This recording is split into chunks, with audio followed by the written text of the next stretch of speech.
I want to thank the Secretary for joining us today. It's great to see you. Good to see you, Andrew. Here in Davos. This is your first interview since a lot of things have happened. The Taiwan election results have come in, the UK joint attacks on the Houthis in the Red Sea, and since the conclusion of this 10-day stop, now you're here in Davos. President of Israel is on his way here. The Premier of China is here.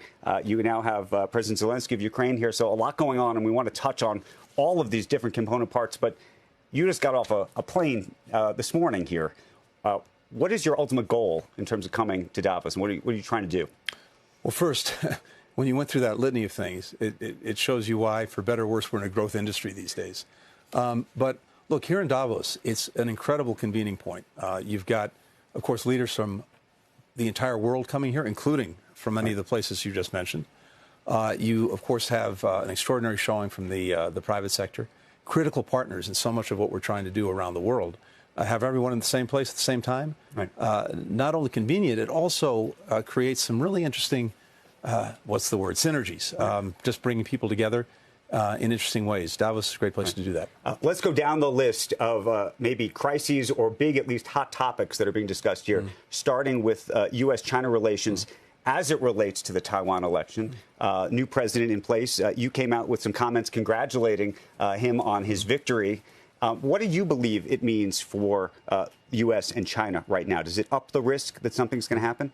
Well, look, it means a few things. First and foremost, we congratulated the president-elect, but also the people of Taiwan on their robust democracy and the great example that sets not just for the region, but for the entire world. When it comes to Taiwan itself and when it comes to cross-strait relations, we've been focused on one thing, and one thing intensely, with many other countries around the world.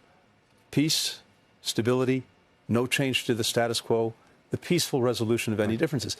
And there's a reason that matters, and it matters to virtually everyone here in Davos. You know this. 50% of the world's commerce every single day goes through that strait. The semiconductors made on Taiwan are powering the world in every conceivable way. If that's interrupted or disrupted in any way, it's bad for everyone. Okay, but let me then ask you about what has turned into a war of words. You congratulate him. This is the China Foreign Ministry spokesman saying that your comments, quote, send a gravely wrong signal to the Taiwan independent separatist forces. We strongly deplore and firmly oppose this and have made serious representations to the U.S. side. What do you make of that? As it happens, I met just a day before the election with a very senior Chinese leader in Washington. This is one of the questions that we focused on. And we've made very clear what we stand for when it comes to Taiwan and China. First, we've had a one-China policy for a long time. That remains our policy. It won't change, and we've reaffirmed that. At the same time, as I said, we are standing resolutely for maintaining the status quo, for peace and stability. China has to make decisions about what it will do and what it won't do. But I think the approach that they've shown in recent years has actually been totally counterproductive to their interests. By trying to exert pressure on Taiwan, economic pressure, military pressure, diplomatic pressure, isolation, it's only reinforced many of the very people that they don't want to see. Do you think this message is getting confused? Because right after you congratulated him, President Biden was asked about the election as well. He came out and he said, we do not support independence. That goes to the one China policy. So at the same time, we're saying democracy is great, but actually independence is not. No, that's been our policy for as long as I can remember. And it remains our policy. And again, it's a policy that ensures, to the best of our ability, that we have peace, that we have stability, that we don't have a status quo that's disrupted in ways that are going to have repercussions for everyone around the world. What do you think the risk is, though, that there ultimately is a takeover? President Xi has said that he ultimately wants to bring Taiwan fully into China. I spoke with the prior president, or maybe she's still the current president, but just last year at the Dilba conference, and she said that she didn't believe that the Chinese could pursue a takeover given their economic challenges today. Do you believe that's accurate? Look, I'm not going to speculate. I'm not going to get into hypotheticals. I can just tell you what we're focused on, which is maintaining peace and stability. And we've been very clear with China about that. We've been very clear with Taiwan about that. And that's what we're focused on. At the same time, we have a big, vitally important relationship with China. It's probably both the most complex and arguably the most consequential of any relationship we have. We're also focused on that. Let me ask you a question, because we've been talking to a lot of CEOs here, including folks who make chips, Intel, Qualcomm, and so many others. we have a big effort in the United States to try to bring manufacturing back to the U.S., ultimately by 2030 to be chip independent. If and when that happens, does Taiwan become more or less strategically important to the United States? Well, first, you're exactly right that we have a major effort underway. And one of the major achievements of this administration, of President Biden, has been this investment in ourselves, including, notably, with the Chips and Science Act, to make sure that we have that manufacturing capacity here. But look, this is going to take some time. Taiwan remains vitally important when it comes to chips. But as I said, beyond chips, 50% of the world's commerce goes through that strait every single day. That's not going to change. And so it will always be strategic. It will always be important. Are you planning to meet with anyone from the Chinese delegation while you're here in Davos? I don't think we're crossing over. But as I said, we had a very senior Chinese official in Washington just a couple of days ago. Are we supposed to read anything, though, into that? No. I mean, they have a big delegation here this year. Quite literally, we had one of their most senior foreign policy people in Washington. We had extensive meetings with him. I did. Jake Sullivan, the National Security Advisor, did. And we'll continue to do that. Look, we've, since my trip to Beijing this past summer, we've re-engaged at every senior level, most important, between President Biden and President Xi. That engagement continues. It's really important that we have this ongoing high-level communication. First, to make sure that we avoid any miscalculations, miscommunication, because do you think there's better communication so people will say, oh, they're in the same town together, why aren't they meeting together? No, look at the look at the track record over the last 6 months. Look at the trip that I made, then many other members of the cabinet made, Secretary of the Treasury, Secretary of Commerce, John Kerry, but most important, President Xi and President Biden. And we, after that meeting in San Francisco, which produced real results, good for the American people in a number of ways, we're continuing that, and that effort will extend into this year. Let's pivot to a number of other crises that are taking place around the world. The Red Sea. Let's talk about the latest there, because since the U.S. and U.K. launched those joint strikes against the Houthi targets in Yemen, there have now been a number of attacks since. So how successful was that attack, and what does escalation at this point look like to you? Well, first, Andrew, the most important thing is this. What are the stakes here?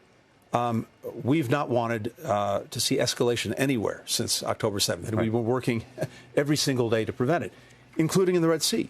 And when the Houthis started these attacks, we pressed very hard for them to stop, but without escalation of any kind. The reason it's so important there is this. Here again, 15% of commercial traffic is going through that strait every single day, 30% of the world's container ships. We're seeing international repercussions for these attacks. Thousands of ships have had to reroute. Move around and away from the Suez Canal. It's adding costs to everyone. Insurance costs are going up. Shipping times are going up. That means that whatever's being shipped is getting more expensive. This has been an attack on international commerce, international shipping, not an attack on Israel, not an attack on the United States. That's why more than 40 countries came together to condemn what the Houthis were doing. It's why other countries came together to say, if this continues, there are going to be consequences, not for purposes of escalating, but for purposes of getting them to stop. You were just in Israel. The president of Israel is coming here. You spent time with Netanyahu as well. When you talk about trying to eradicate Hamas, but at the same time, there is a push clearly to help and have targeted strikes so that they avoid civilians. Do you believe you can eradicate fully Hamas without civilian and innocent casualties? What we're focused on is trying to make sure that October 7th never happens again. That should be the bar. That should be the measure. And Israel has made good progress in doing to Hamas what needs to be done so that it can't do October 7th again. That's what Israel should be focused on. That's what we are focused on.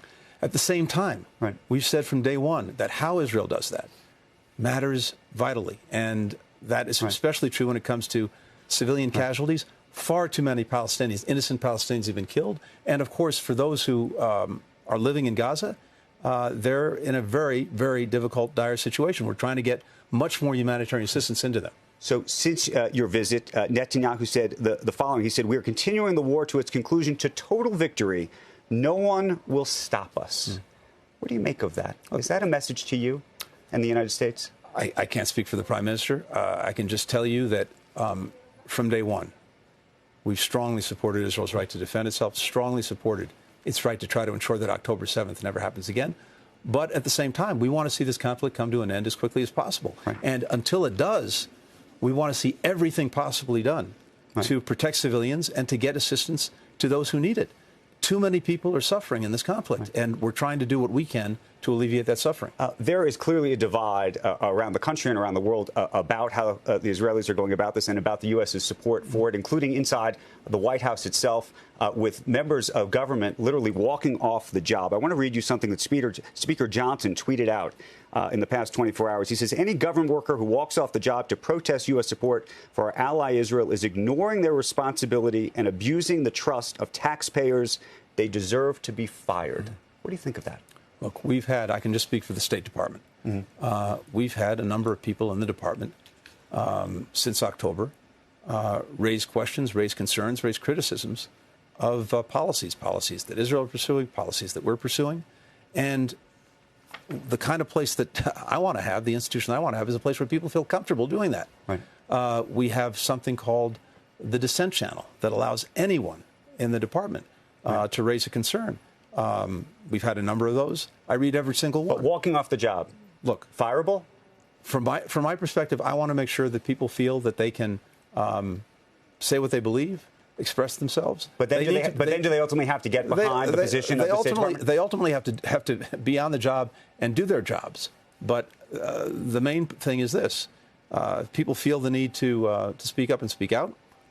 That's a cherished part of our democracy. It's a cherished part of my view of patriotism. But people also need to be on the job, do the job. Look, we see this across many administrations. Right. If there are policies an administration is pursuing that individuals object to in a way that they can't continue to work, well, that's their decision. That's their choice. They have to make that decision. Let me ask you a question about a two-state solution in Israel. You've been working hard on that and starting to think about what things might look like on the other side. There's a lot of folks who are getting on board with you. Netanyahu is not yet there yet, as are a number of folks in Israel itself. In terms of the trust that the Israeli people have to have about their own security, do you imagine a two-state solution that doesn't require some period of time where there is, for lack of a better word, an occupation of the Palestinian area for a period of time to create that trust? Look, or do you think that undermines ultimately the long-term trust of both sides? Look, let me put it this way, Andy. First of all, there's an incredibly powerful equation for Israel's future, for its security. And it's this, and it's different than anything we've had in the past. Unlike any time in the past, virtually all of its neighbors, its Arab neighbors, its Muslim neighbors, are prepared, indeed want to integrate Israel into the region. And they're prepared to give it the kind of security assurances and commitments and guarantees that they never would have given in the past. But they're equally committed to a pathway to a Palestinian state because they believe strongly, and we believe as well, that until that question is resolved, you're never really going to have peace and stability. And for that matter, Israel's never going to know true security. So when you put together integration in the region, Israel's normalization of relations with every country, security assurances and commitments, a Palestinian state, you've created an entirely new region. And then Israel's biggest challenge, biggest problem for us as well, Iran, is isolated. It answers that problem very powerfully as well. Now, Israel in this moment, of course, is focused on Gaza. It's focused on October 7th. But when that ends, they have to make fundamental decisions about their future. These are hard decisions, not easy to do. But there's a new equation that, more, in a way that was never possible in the past, is possible now. Do you need a new leader of the Palestinian Authority to do it? Look, you need governments, leaders that are prepared to make hard decisions. But is the Palestinian Authority ultimately the right ruling authority? And is the person who's in charge of that Palestinian Authority right now the person who you think can actually bring this all together? Look, we've said that we would welcome, more than welcome. I think we need to see reform of the Palestinian Authority to make sure that it's delivering for its people. That means it has the capacity. It means a whole variety of things. The Palestinians have to decide that for themselves. A number of other leaders. Do you think the Palestinian people are prepared to do that? I think the Palestinian leaders, but more important, the Palestinian people, what do they most want? They most want effective governance that can deliver for them. Now, that requires two things. It requires, in and of itself, effective governance. It also requires Israel to be supportive of a Palestinian Authority so that it has a chance to deliver. Those two things need to come together. How far away do you think they are on that? Listen, Right now, in the middle of this conflict, it's hard when you're really plunged into that to necessarily see that future. But I think it could be on us relatively quickly, because this conflict will end. Right. And when it does, decisions have to be made. You're in a place right now where, again, Arab countries, including countries like Saudi Arabia, are prepared to do things in their relationship with Israel they were never prepared to do before. That opens up an entirely different future, a much more secure future. But you have to resolve the Palestinian question. Arab countries are saying this. They're saying, look, we're not going to get into the business, for example, of rebuilding Gaza, only to have it leveled again in a year or 5 years and then be asked to rebuild it again. We've got to also get to the fundamentals. And in terms of Israel's own security, the Arab piece of the equation and the Palestinian piece, that's the way to true, lasting security. Let's pivot now to the issue of Ukraine. You spent some time with President Zelensky right here in Davos just this morning. What did you talk to him about? Skiing. No. We, of course, are focused on the ongoing Russian aggression against Ukraine. And even as we speak, the Russians continue to launch missiles at Ukrainian infrastructure, at civilians, at apartment buildings. So we talked about two things. We're focused on making sure that Ukraine has what it needs to get strongly through this next year, 2024. Does it have enough? So we need to do two things. We need to make sure that with Congress, we get the supplemental funding that President Biden's asked for. We're working very hard on that. I believe strongly that there is bipartisan support in both houses. We just need to land that. What happens if it doesn't happen? Look, there's no magic pot of money. If we don't get that money, it's a real problem. It's a real problem for Ukraine. I think it's a problem for us and our leadership around the world. But here's the thing. Of that money that we're asking for, $50 billion gets spent right back in the United States on that money to procure items for Ukraine's defense. It's made in America. These are American jobs. Right now, we have our allies and partners around the world who are actually providing the majority of the support to Ukraine. We have more burden sharing when it comes to Ukraine than in any other instance I can remember in the 30 years that I've been doing this. So this is a common endeavor. And right now, Russia continues to suffer a strategic failure in Ukraine. We have a strong interest in making sure that persists. And if we let Putin get away with this, if we drop our guard and everything we're doing for Ukraine, then you open a Pandora's box, and he will not stop with Ukraine and other would-be aggressors in other parts of the world. What do you think he would do next? They'll take the lesson. Look, I think he would go full tilt on Ukraine and then NATO countries. And, of course, if he attacked a NATO country, we have an Article 5 obligation under NATO to work to assist them. That would bring us in directly. We want to prevent that and make sure that doesn't happen. One last thing on this, though, it's so important. This is not a forever war, and it's not a forever expense for us either. Even as we're helping Ukraine in the moment to defend itself, working with dozens of other countries, we're working so that Ukraine can stand strongly on its own 2 feet, militarily, economically, democratically. Private sector investment. Our former Secretary of Commerce, Penny Pritzker, who's working, leading the administration effort to get private sector investment in Ukraine, just came back from Ukraine with a delegation of CEOs. There's clearly tremendous opportunity there. We're helping with 30 other countries to set them up with a force for the future so that they can deter aggression going forward. And the reforms that they're pursuing, that they have to pursue in order to get into the European Union and to attract private sector investment.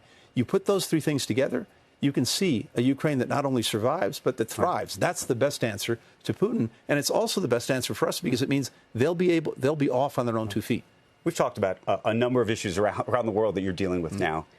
I'm curious if you look at them and think of them as all idiosyncratic unto themselves, or you think that the United States, our role and influence, and perhaps diminished influence, has impacted and helped create these moments. You've heard a lot of critique about that. Look, here's what I've taken away from about 30 years of doing this.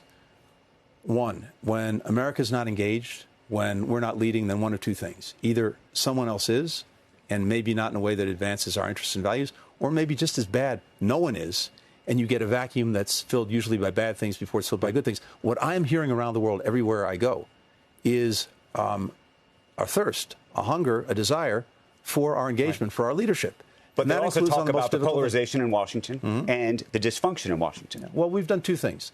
Yes, we have those challenges, and happily in this job I don't do politics back home, but we've done two things that have been very powerful and that put us in a position of strength that we were not in recent years. One, as I said, we've made investments in ourselves, and people know that. The CHIPS and Science Act, the Infrastructure Act, the IRA. All of these things are resonating around the world because people see that we're serious about our future. Second, the first thing that I was asked to do by President Biden was to roll up my sleeves and have everyone in the State Department do the same thing, re-engage our alliances and partnerships, rejuvenate them, reimagine them in some cases. And it's those relationships, those partnerships that are so vital because just as our leadership is essential, finding new ways to cooperate with others is more important than it's ever been. We're doing that. We have more convergence now, Andrew, with Europe, with Asia, on how to deal with a Putin or how to deal with the challenges posed by China. One of the things that's weighing over this entire meeting and a lot of conversation has been what's gone on in the United States in Iowa and this being an election year. What do you think happens if former President Trump becomes the president when it comes to all of these issues that you're talking about internationally? Look, as I said, I don't do politics. I do policies. So what I'm focused on is trying to pursue the best possible foreign policy to advance the interests of the American people. That's what President Biden asked me to do, and the entire team. And that's exactly what we're doing. We were talking about China earlier. Right. Well, one of the agreements that came out of the meeting between President Biden and President Xi that we'd worked on for months and that the president brought over the finish line was an agreement from China to work productively with us on dealing with the #1 killer of Americans aged 18 to 49, fentanyl, a synthetic opioid. We now have China cracking down on the companies that are making the chemical precursors that get shipped halfway around the world, turned into fentanyl. That's something that's making a real and practical difference in the lives of Americans.